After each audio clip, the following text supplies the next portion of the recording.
আসসালামু আলাইকুম। আজকে দেখাচ্ছি সবার প্রিয় এবং পছন্দের গরু মাংস রান্না। আমরা প্রথমে তেলের মধ্যে পেঁয়াজ, কাঁচামরিচ দিয়ে কিছুক্ষণ একটু ভেজে নিচ্ছি। নিয়ে 3-4 চামচ রসুন ছেঁচা একটু দিয়ে একটু ভেজে নিব।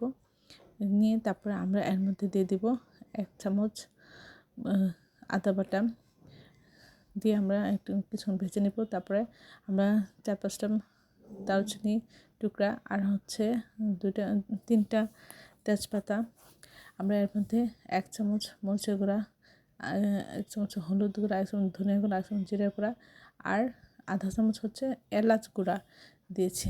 দিয়ে লবণ দিয়েছি পরিমাণ মতো, দিয়ে সবগুলো মাংস দিয়ে আমরা এটা মাংসের সাথে মশলাটা খুব ভালো করে মাখিয়ে দিয়েছি। তারপরে একটু ঢেকে আমরা এটাকে কষিয়ে নেব।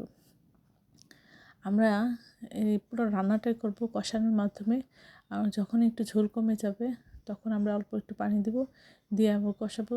তারপরে যখন আবার পানিটা শুকিয়ে যাবে আবার দিব। এভাবে আমরা পুরো রান্নাটা করতে 5-6 বার কমপক্ষে পানি দেব।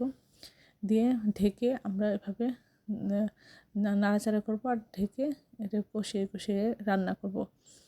আমরা এখন আবার এর মধ্যে আধা চামচ ধনিয়া গুঁড়া, আধা চামচ জিরা গুঁড়া দিয়েছি এটার আরও ফ্লেভারটা ভালো আসার জন্য।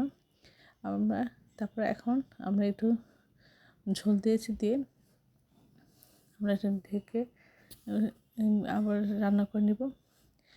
বারবার ঝোল দিয়ে দিয়ে কষিয়ে কষিয়ে আমরা এটা রান্না করব। এটা এতটাই মজা হয় যে বলার বাহিরে।